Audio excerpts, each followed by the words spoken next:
see that M helmet. What is that? So this is I used to have a nonprofit called More Than Four Athletics. I'm a cancer survivor myself, and I created this nonprofit with Joey Bosa, Ohio Okay. State defensive end, and we raised money. We raised thousands of dollars for childhood cancer research, and it's a M4 because the national funding was less than 4%. So more than four was the common term in the cancer community for kids battling cancer. So we sort of made it into a whole big, it's got some dust on it, awareness campaign. And we did My Cause, My Cleats in the NFL, where Yeah. he Okay. wore cleats and auctioned them off, and we got to work with a bunch of players and actually wore. I did my research. Do you know this? Do you notice Yeah. this Yeah. Oh, shirt? yeah. Yeah. Yeah. I like it. I like it. So Yeah. the Yeah. Houston Roughnecks, it was XFL 2020. So I believe you were in the or the Rocks XFL. version Yeah. of the Yeah. league. That's exactly right. That's exactly right. Yeah, so I this was the version Vince McMahon um Okay. 2020 version that got wiped out by COVID, but they did some work. They wore wristbands. So I went to MD Anderson, so that's the connection to Houston. We've got family Okay. there and everything. So Okay. Okay. love Yeah. love Houston. So I had to wear this to Yeah. That's love you. exactly right. Yeah. Yeah. My oldest daughter graduated high school in Sugarland, which is a suburb of Houston. So we know Houston pretty well. We probably lived there probably about 7 years. Okay, So awesome. Awesome. yeah. Small world right there. Yeah. Yeah. And you coached at Rice, right? Yeah, I coached at Rice. I coached at University of Houston. I coached for the Houston Texans, and Mhm. coached at Baylor. I coached for a lot of Texas, so I've probably been in Texas a lot of my career has been in Texas. Not a bad place to be at all. Not a No, bad place. not at all, not at all. You can from Pop Warner to high school all the way to the pros, uh, football town, and everybody loves football. Oh yeah. Oh yeah. Well, I'm super excited to have you on and learn about your story and also the things that you have learned. I think listeners will benefit. Um, I guess to start, because we talked a little bit about your past coaching career, what do you do now? Okay. Two things. First and foremost, I'm the assistant head coach and defensive coordinator at Middle Tennessee State University.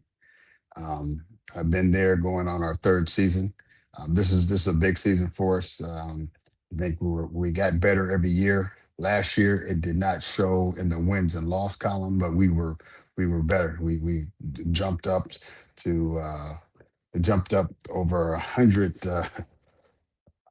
ranked way in the hundreds to in the 40s versus the run versus in third down. Some of the things that we still got to work on be, red zone defense as well as scoring defense. But that's, that goes without saying. But I'm excited. That's where I am. And then the other thing that I do is um, I'm certified from the Mental Performance Center. So what I do is I talk to players, I talk to executives about leadership, about how the mental approach to playing football, the mental approach to running a business, the mental approach, and it's not. I'm not a psychologist, Mhm. so it's not from there. It's from breathing to having cues to help you recenter yourself, reset yourself.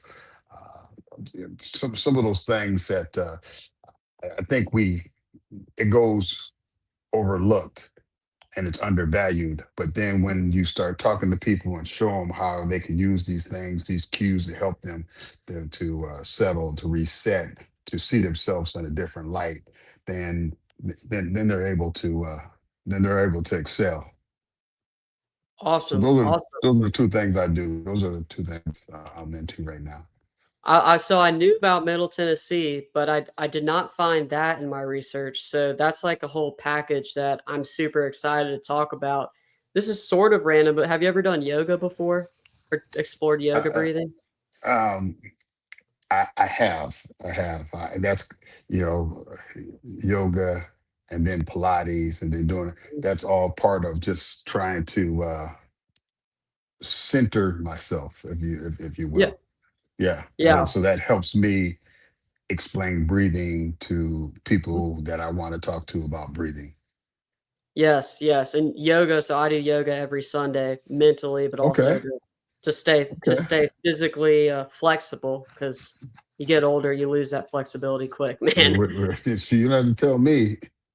But the yoga professional always is speaking the instructor about, and in yoga what's so important is all you're thinking about is hearing your breath, because you do where you have the Darth Vader. I don't know if my mic is picking it up, but the Darth Vader sort of breathing where you hear it, and all you're Yeah. thinking about is the breath. And it sounds crazy, but it is extremely relaxing, and it really helps you reset and find focus and center yourself. Like you said, you can do you can really, if you're just not thinking about trying to touch your toes and all you're thinking about is Right. breathing, it's much easier, honestly. Yeah. I don't No. know Yeah. what Yeah. it is. No, you're absolutely right.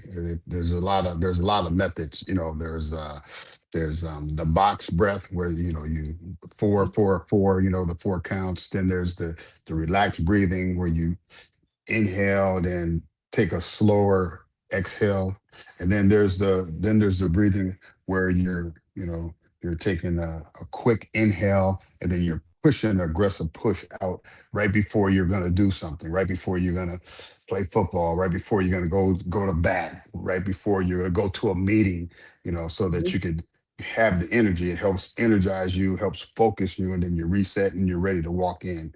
So Yeah.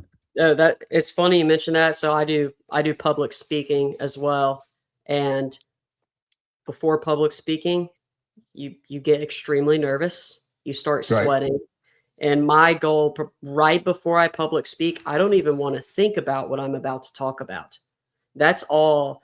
I prepared. I put in the work. I know it's going to go great. And if I think about it, I'm going to overthink it. So what I do is I try to do the slow breathing where, and Right. all I hear is my breath, and then I get handed the mic, and it's just go time. And it's Right. honestly, it's super super helpful to clear your mind like that. Yeah. No, that you're absolutely right. Absolutely right. I kind of do before a game. My big deal is before I jog out there, before I address the defense. Um, I do the strong, the powerful breathing, because I Sure. want to make sure that that I want that energy. I want to feel that energy. I want to relax and get energized. Relax, get energized, so I can get into the moment, get into them, um, and then just like you said, you already know what you want to say, Mhm. and then Lord willing, you're going to say it the way um, you want it. It comes out the way you want it to come out. But just the initial before you do it, it's always some nerves. It doesn't matter whether you're 12 or 72. You're going to have some nerves when you're addressing people that more than four or five people. It's gonna have some nerves to it. Oh yeah. Oh yeah. So for those who don't know you as well as I have, just getting to know you through our exchanges, and then obviously some of the research, could you share some of your story and your journey to audiences listening? Yeah. So yeah, I played football at Northern Arizona University. And the reason why I started there is because some of the coaches I had would help you understand where I ended up. So the coach that recruited me was Brad Childress. The offensive line coach was Andy Reid. So, and our special teams coordinator was Bill Callahan. So that kind of introduced me to some young, energetic guys who really, really loved football at an early age. And then so after I exhausted all eligibility and thoughts of playing football and put my cleats up, I started coaching at a high school. I was coaching track at a high school, and um, really liked it. Locke High School. It's in Watts, California, and it was a great experience. Great experience. So anyway, what happens? I start coaching there. Then next thing you know, I talked to some of the coaches coming in. We had some good recruits, coaches coming in. They suggested that I got into coaching, and I got into coaching at that point. Now we're talking in the '90s, early '90s. I got into coaching at that point. When I got into coaching, the first place I went was to Cal Poly San Luis Obispo. So I went to Cal Poly San Luis Obispo, coached the receivers 1 year, and then the next year I coached the running backs, and that's where I met my wife. And my wife went to Cal Poly San Luis Obispo. From there, I went to Northern Arizona. From Northern Arizona, it just started snowballing, in a good way to different things. I became a GA at University of Missouri um, for Larry Smith at the time, and then I went to San Jose State after that as a DB coach. That was my first Division I job. Division I job as a DB coach. Then then John Hoke, who's one of my mentors, left Missouri as a DB coach to be the defensive coordinator for Steve Spurrier at Florida. So when he did that, I went back to Missouri as a DB coach, and then was there for 2 years, and then went to Syracuse with Paul Pasqualoni at Syracuse. That was 9/11, and that's where my oldest daughter was born. Is in Syracuse, New York, on 9/11. So, that was interesting, as you can imagine. And then so from Syracuse, then John Hoke, who I said I was my mentor, who was I was a GA for, got the job with the Houston Texans. And when he got the job with the Houston Texans, they asked him to bring somebody on as his assistant, and that's when he brought me in. And that's um, my first NFL job was Houston Texans, and then so I was there. From there, I was an assistant DB coach, and then I went to San Diego Chargers, with Marty Schottenheimer, and Wade Phillips was a defensive coordinator. That's what I. That's my next mentor was Wade Phillips, and um, then Wade took me to Dallas when he went to Dallas Cowboys. I went there as a defensive coordinator. Um, and when we left Dallas, I went to Philly for a year, Philadelphia Eagles, because Andy Reid was the head coach. And like I said, I was a player when he was a coach at Northern Arizona. And then uh,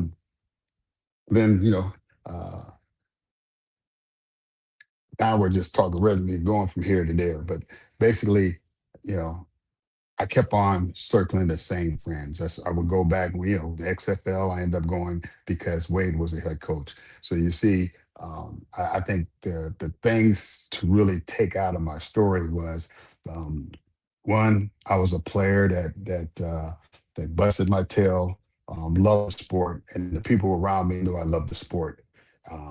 Two, I had some good mentors, from John Hope to Wade Phillips to my junior college coach, Robert Taylor, who just really took an interest in me and talked to me not just about football, but life and how I could use all the tools and that I learned in football, use those tools in life. And then that's what I've been doing. I try to do that to my daughters, for my daughters, as well as the players. If somebody, Sean, if somebody asked me what my why was, I would say my why is, first and foremost, my love, admiration, respect for the game of football, what it's done for me, what it's done for my family, and what it could do for these young men if they just put the same effort in everything, every little part, every little detail. They'll be able to see that the effort you put in, the lifting, going to class, and all those things pay dividends in life, because you got to get up and you got to show up for life. And so you have to be disciplined, because not everybody wants to get up and go to work. That's not, and that's not easy, but that's a discipline. Just like you got to get up and go to this class, you got to get up and get into the weight room, and but in work, you get fired if you don't go. Otherwise, we just make you do up downs or stadiums. So that's my why. And um, I've been in football 34 years. Feel like I haven't worked. It keeps me energized, keeps me happy. Um, it's been a great experience for me.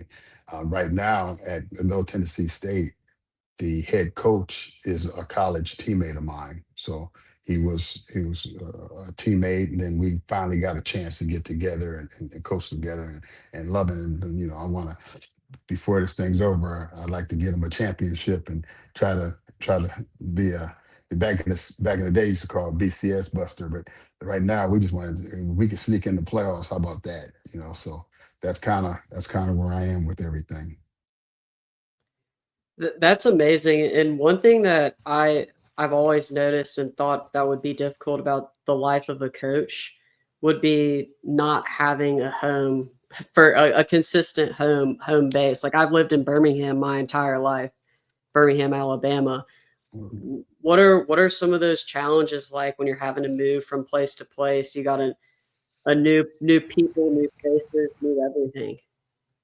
Well, so that's a good question, Sean. But one thing you got to understand, for the coaches, us moving and doing stuff, it doesn't really affect us because it's a Mm, job. You're just moving for a yeah. job. You know what I mean? And football's football. It's really your families that get affected, right? Mhm. And then so when I first started, I drug my family everywhere I went.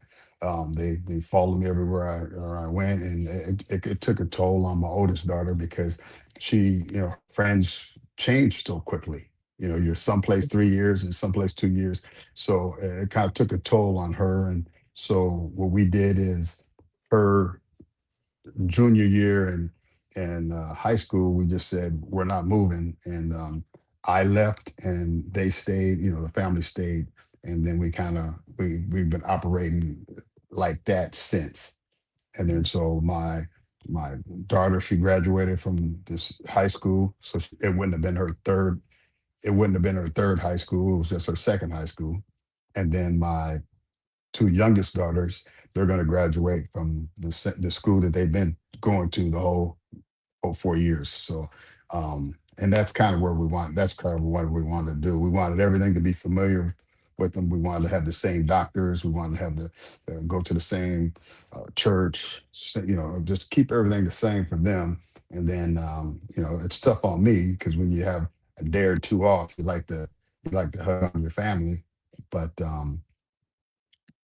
we work it out. My wife comes out, to every home game, and if it's not during football season, and I still have to be in Tennessee, she comes out about every 2 weeks is our max, and then we just kind of work it out from there. But it keeps it consistent for our daughters, our family. Yeah. Yeah, no, I can imagine that. It sounds like you've built a phenomenal foundation for your family, and that's cool that you're thinking about your family when going through this and trying to do what's best for the family as a whole. I love that. Sort of pivoting because I'm really interested to hear about your cancer journey. You'd messaged me and said that you're recovering from a battle with cancer. I'd love to hear your journey and your story. Yeah. So, first of all, Sean, what kind of cancer did you have? So I've had cancer 4 times. So leukemia 3 times, and then a rare tumor behind my eye called esthesioneuroblastoma, which is an adult tumor, and that's why I had Okay. to move out to Houston to live with family and friends, basically to go to MD Anderson to get cured Okay. at an adult hospital. Okay. Okay. So mine, I had prostate cancer, and I didn't have a lot of symptoms, so it was just hard. One of my doctors um, was looking at my blood for the past 3 years. It's like, what are you doing? And I said, I'm not doing anything. Well, your PSA keeps on going up, and how do you feel? I feel good. So, um, took a test, um, found out I had cancer. They wanted to just watch it. We watched it. 6 months later, it almost tripled. Just it was just yeah, it just they're just like wow, so then they said now we gotta do something.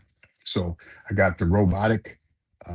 So first of all, I took another like a CAT scan, and then they saw that it's they saw where it was, and it was localized. So they said let's get it while it's localized because it's multiplying. So we got it. I had stage 3 cancer. They got it out they took out the prostate. They reconstruct my bladder. They took out the some lymph nodes. It was bilateral nerve sparing, so that was helpful. But that was April 28th, 2026 of this year. Oh So my gosh. um, I'm on the mend. I go back to work this Saturday, as a matter of fact. And so April 28th, I haven't been back since April 28th. So I'm excited to see the guys, excited to get in front of them. And I just kind of recently been jogging, because when it's funny when you don't realize, because you look and you say, I feel pretty good. But then when you go for a jog and that ain't what you want to do. So Yeah. I finally feel pretty good, stronger than I had been. So I'm excited. This will be my first flight since. So just trying to see how all works out. But it, uh, it taught me a lot of things. Um, One is that if you love somebody, tell them. If um, if you want to know something, ask. A lot of times I'm not, I really don't, you say you really don't care, but you really want to know.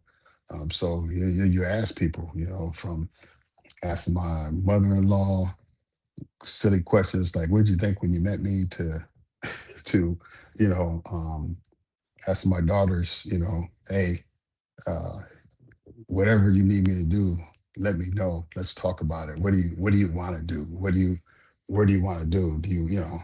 Like my daughter helps out with the Hamilton high school football team, but we talked about that. And I think before that, I was being a dad from here, not a dad here. Hmm. And then so I think cancer really helped me just say, hey, man, let me be as open to hearing what everybody else wants to do and how I can fit into that, because everybody's been fitting into what I have to do. Can you expand on what you just said about like changing that perspective? Yeah. So, um, like I said, Sean, if I move, they move, or they move. So Mhm. then we finally figured that out where they don't have to move. But shoot, if I coach at Baylor, everybody's at Baylor. They're wearing Mhm. the Baylor stuff. It was always a support dad, always a support dad, always support dad. And then me being a leader of a family, I'm thinking forward. I got to make sure that everybody has what they're supposed to do monetarily. They need the money. They can make sure they have a car. They're going. So you're doing that. Um, Once I got cancer and I knew that, I was just like, man, um, I felt I didn't pour enough into them. Mm. Like um, my middle daughter, she's going to Cal State Fullerton to talk to her. What do you want to do with that? Okay, how you want to do? Are you going to live in the dorms? Okay, I know a little bit about dorms because I've been in a whole long time. I said, okay, the dorm, so pouring into them, and then the more I poured into them, I felt relieved. I really felt relieved. I felt like we were talking about breathing. It was just like Mhm. I exhaled, because Wow. it wasn't me leading and rushing and getting things. It was us, and then I was understanding them, and I was understanding where they were coming from. I was understanding their thought process. Um, I realized that for all these years they were just supporting me and not being able to have a voice about themselves. Man. Do you think your experience with cancer will change the way that you coach and develop relationships with kids on your team? Think that yeah, to answer the question, yes. Um, in what way? Not not necessarily the players that are good players, because I think good players get treated good anyway. I mean, we know that, the popular players, good players, they get players. I think Mhm. what it would do is I could I like to pour into some of the players that aren't good. And when I say aren't good, I'm not they're good people. They're just not good players. I want to spend time with them, and how can I help you so your experience is a better experience? Because I think for some of those guys, um, it could be a tough experience because of the way the other teammates treat them or the way the coaches treat them. And I see that. And then one of the things when I was in the hospital, one of the interns there was a football player at Baylor, and he told me he played at Baylor, and then he said that no, I wasn't good or anything, but I was, I was just like, no, man, you played college football. That's a pretty good accomplishment. Yeah. And then I want to make sure that I tell the players, say that's a pretty good accomplishment. Let me help you use that, whether it's helping at the boys and girls club because they see a football player. Maybe it's helping out with like an organization like you have, Sean, because you're a football player. Let's use your platform because you are a football player in the correct way, instead of worried about getting all the accolades that come with being on Instagram and all that other stuff. Let's do some real stuff. Yeah. No, that's amazing. I've had friends play college sports. I played club college, which is obviously different, more run by the players. And I myself, like, I was a bench warmer. I played lacrosse. If you know what is, I'll clap Oh it yeah. up for you because Yeah. I Oh yeah. love Oh yeah. I lacrosse. know.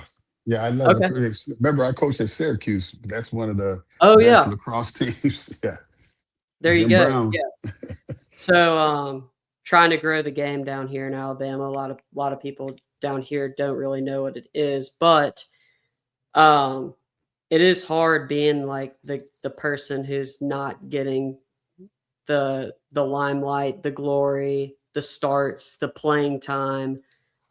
And I've known guys who played college sports, college football too, who have sort of struggled with that, and they felt like the coach almost wasn't there for them when they like really really needed it. Right. And then sometimes even the transfer portal. So with the transfer portal, you can sort of make the decision, oh, this coach doesn't like me, I'm just going to leave. And sometimes that's like not as good for the player because if you stay there for 4 years or 5 years or however long your plan is, you might actually begin to grow. There was a point, like I'll just use my case in high school, where I wanted to quit lacrosse so bad because my I had a tough coach, and I never had a tough coach. It's not that he didn't love me. I think he loved me so much and he was so tough on me. That was sort of how he showed that love, right? Right. Right. I wanted to quit. I wanted to quit. If there was a transfer portal in high school, I would have transferred to the other school. And I could have probably played at the other school, right? But I was the backup goalie. There's only one goalie position. So Right. you're either starting or you're sitting on the bench the entire season. But looking at it, and eventually my senior year, I had injuries, so I wasn't even able to play my senior year.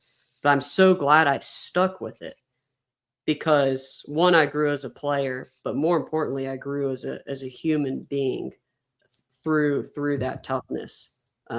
Which I don't know. It's tough in this day and age, and not just sports. I mean, it's everything. You see people transferring jobs. There's like people aren't as loyal in their 9 to 5 jobs anymore as they once used to be. And sometimes it's for good reason, but sometimes if you stick with it, you'll find there's so much more to gain. No, you're absolutely right. I think that we're in a microwave, so everything happens fast. Mhm.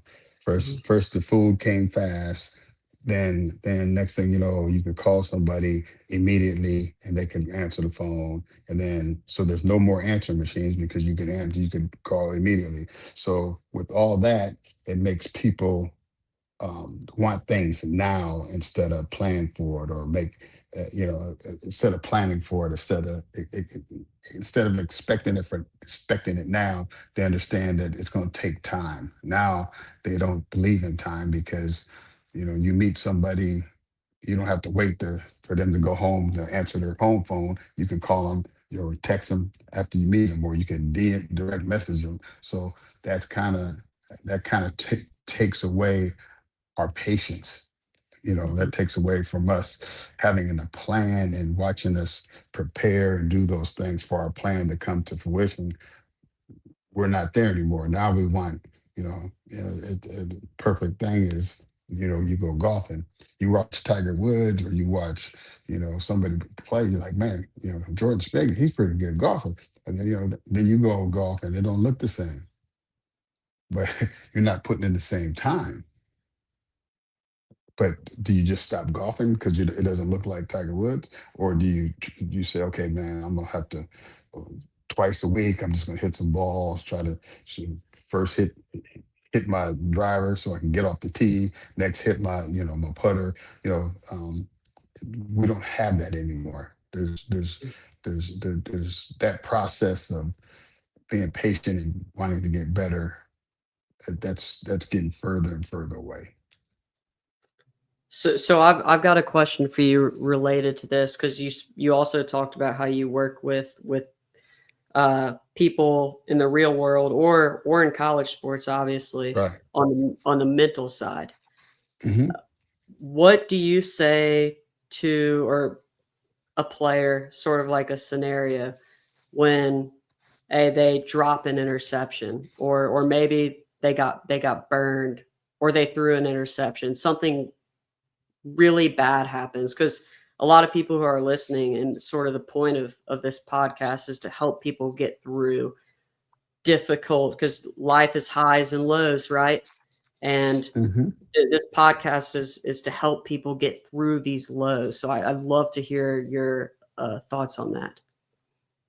Okay. First, I always start with self-talk. I talk to them. I said, you know, um, what happened, and then I tell by their body what shit, if it's positive self-talk, then there'll be something more to the lines of, now I misjudged the ball. I planned drive. I stuck my hands out. I misjudged the ball. That's how I caught it. And then I could say, okay, he's positive.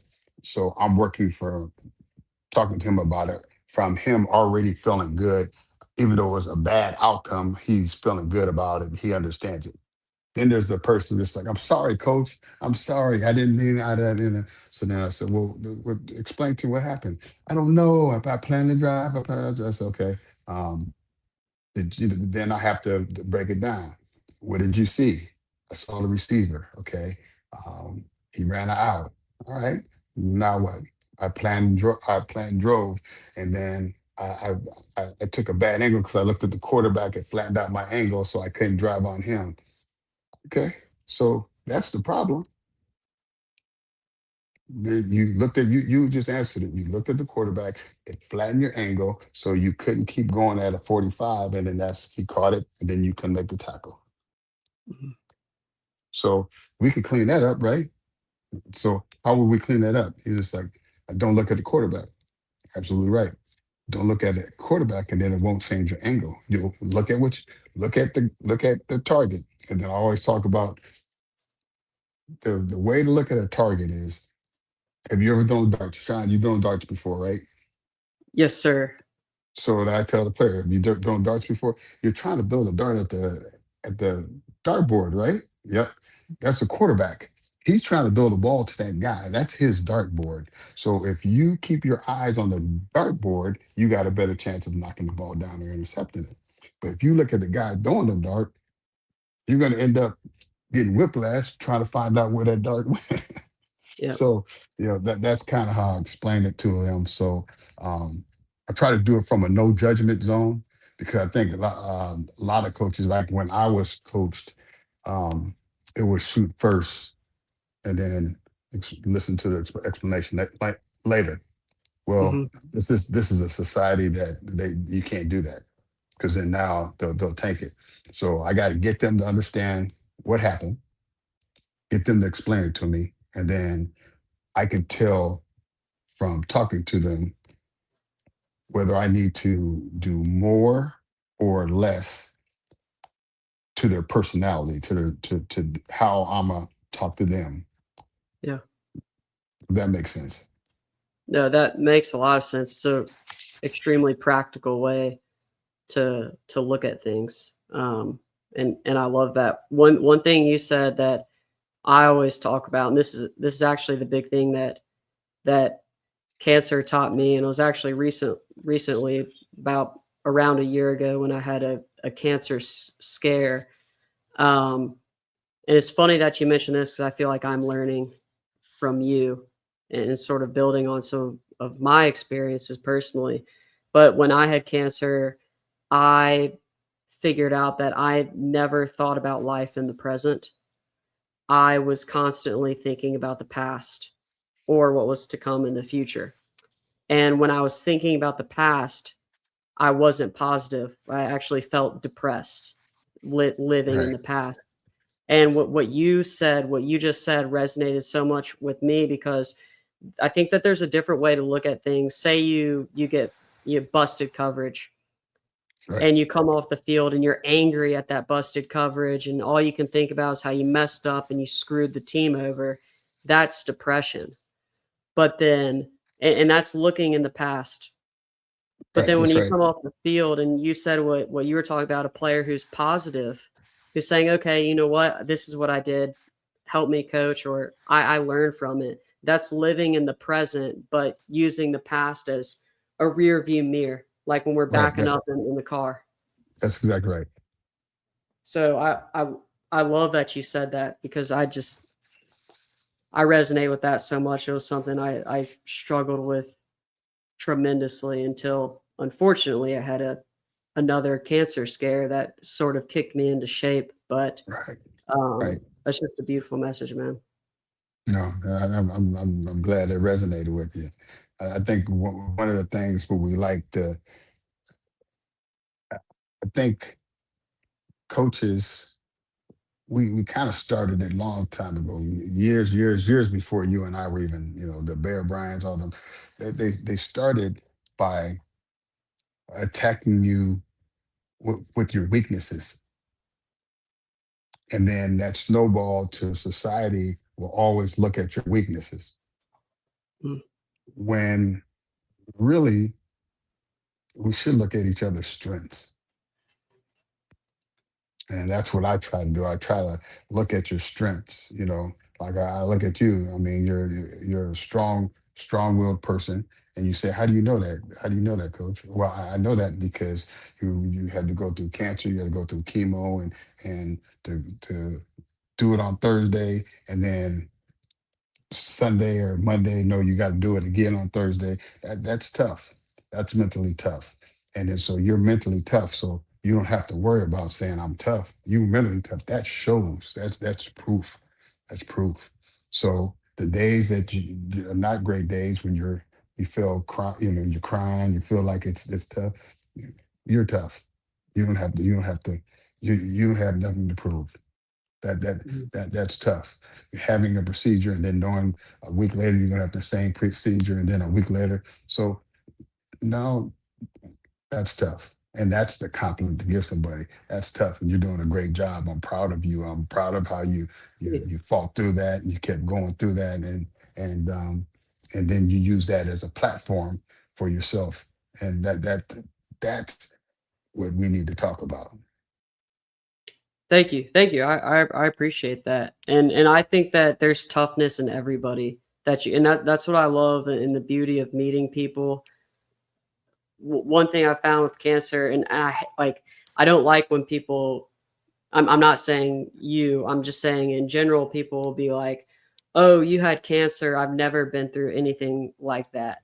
Or like, I'm not as tough as you, but I always try to say, "No, like you are. We all have our different journeys in life. And some people have it like I didn't ask to have this journey when I was 2 years old and 6 years old and 12 years old. I just learned it at a different time, and we're all walking this journey of life. And as humans and as a society, we can hold each other's hands and uplift each other and look at Right. our strengths, like you said. So I um no, I think that there's just toughness in all of us. It's just a matter of finding it. And sometimes you have to find that toughness through lived experiences like That's cancer. exactly right. That's Yeah. exactly right. That's exactly right. Whatever people do to find the thing that gets them back up, because we all get knocked down.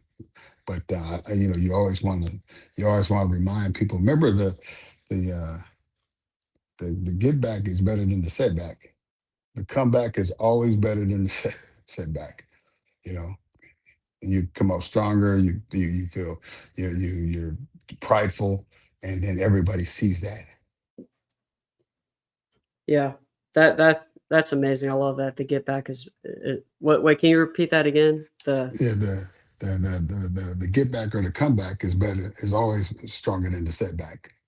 comeback is always stronger than the setback. I love that. I might need to write that down. That's actually the reason why like I reached out, because I saw your Instagram and it was all these inspirational quotes. And it's like I like this guy. This is awesome. This is the stuff that I'm into.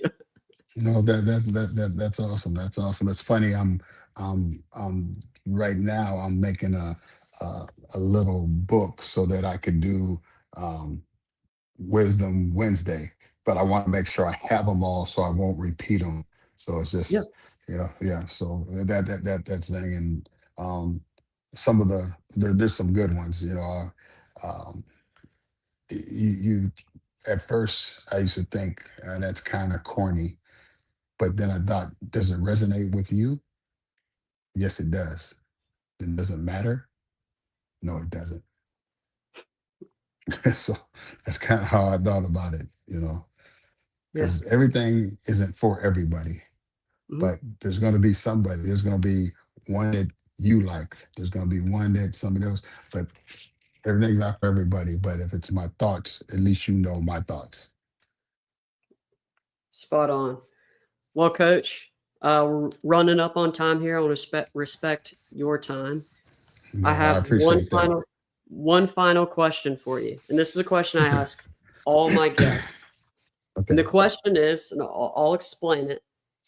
How do you turn your cancers in life into answers? And cancers is the metaphorical term of these negative things. You can think of it like a cancer in the locker room, or a tumor literally on your body. But how do you learn from these negative experiences and journeys in your life and turn them into things that you can learn from and push forward and persevere and be better? That's a pretty good question. I look at everything that negative that I had to go through, and then first and foremost, I always pray and I tell myself that you have the power to do it. Mhm. God's going to give me the power to do it. So once I feel that I empowered, then I gotta make a plan. I'm just like, okay, first, is it something I did to get this to happen? Remember, I'm a coach, so I always gotta have a playbook, right? So is it something I did? Okay, no. Is it something out of control? So all right, so let me make sure I can control the controllables. How can I control with the Lord's help? How can I control the things I can control? Okay, I can control my attitude, so I got to get up and keep attacking it. I can control. I can control what I eat, so I got to make sure I'm strong enough to do that. So I write down all my controllables. Then I write down the uncontrollables. What I can't. What is it that I can't control? I can't control. And then after I look at those, I'm just like, well, let's go attack. And I keep looking at the controllables, because I think what happens in life, we can we worry about the uncontrollables, and those bog us down. I have more success, especially when I had cancer, looking at the controllables. I could just take my supplements. I could take the medicine they tell me. I can get up and walk like they tell me. I can, because otherwise it's the other things, the uncontrollables that you know.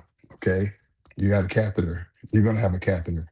That's the uncontrollable. That's part of the surgery. So what I'm going to do? Oh God, take the catheter out. Well, I can't. I got to wait till it's served its purpose. So how I do that, I keep it clean. Take a shower. Make sure just you just control the controllables. And that's kind of how I've done all the negatives. Not getting fired. Okay, I look at it, pray on it. What did I do a good job with the things I could control? And how was my attitude and aptitude on the things that I couldn't control? Sometimes things happen and you can't control them, but how you handle yourself, you could have done a better job. That's a great point. God always has a plan, and He works in mysterious ways, and you never understand Him. I spent much of my life asking God, "Why me? Why me? Why me?"